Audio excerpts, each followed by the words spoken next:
All right, guys, we're going to talk about using ChatGPT as a calculator. This is a fun one, and it's a real living example of what I had to do, what I did last night, and that made me come up with what to cover this morning. And we're going to have a little fun with it also. This is, guys, it is a super easy ChatGPT prompt, but probably one you'll use more than you thought.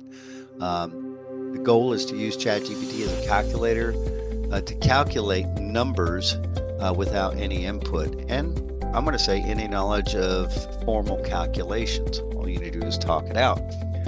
What you're going to need is just your ChatGPT account and any list of numbers you want to calculate. That could be a picture, it could be a spreadsheet, a PDF, whatever you want. So the time and cost problem is you simply need to quickly calculate some numbers. You might be going into a meeting, you might be running some budgets, and you don't want to have to input them all. You could have errors, you could have problems. These are some examples: spreadsheets, list of receipts, written down lists, bank statements, budget worksheets. If you're here and want to throw some in the chat, think of another way that you can list or come up and use numbers, throw it in there. But before AI, you had to manually input the numbers either into a calculator or an Excel spreadsheet or something that was going to calculate for you. That is where you risk data entry. You have to use a standard calculator or a spreadsheet, and you had to know the formulas if you're doing complex formulas. After, all you need is a screenshot and be able to tell ChatGPT what you wanted to calculate. Super easy prompt, guys. This is ridiculous. In fact, I don't even talk about the setting the scene, the 3 stages of engineering prompt. All you have to do is say calculate this list of numbers, tell it what you want. Super easy. This here is a live this is a picture of that book. I'll let you guys start guessing what I was doing yesterday with this list.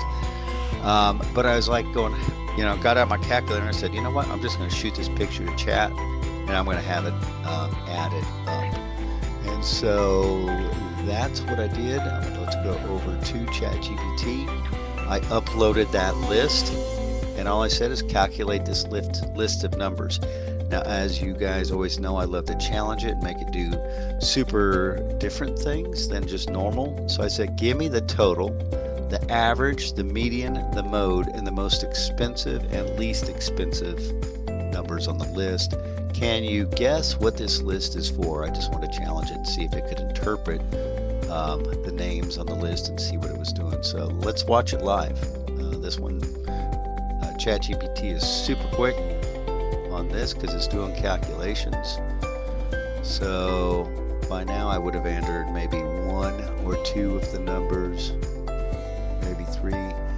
Eric, here are the statistics for your list. So it recalculate or put all the numbers, the results, totaled up the total, average, mean, 132.7 or 7 cents, median, $8.13, mode, none, every value appeared only once, most expensive, $1,130.47, the Nolan Rookie, least expensive, $1.75, Nolan 92.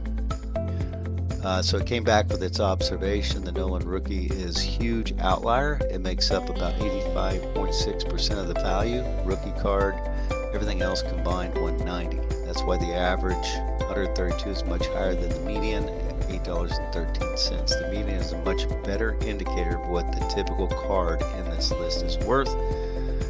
When it came back with what it was, it looks like this looks like the value of Nolan Ryan baseball cards collection, probably with cards grouped by or set. Told me the different sets, the error card, and especially the rookie cards stand out as the primary pieces of the collection. So not only did it do the calculations for you, and you could talk it out, you could say divide, you could say multiply, come up with the square root, just talk out the problem, and ChatGPT can come up with the answer. Just take a picture. It could be a picture of a spreadsheet, it can be the actual PDF, and it will quickly do the addition for you.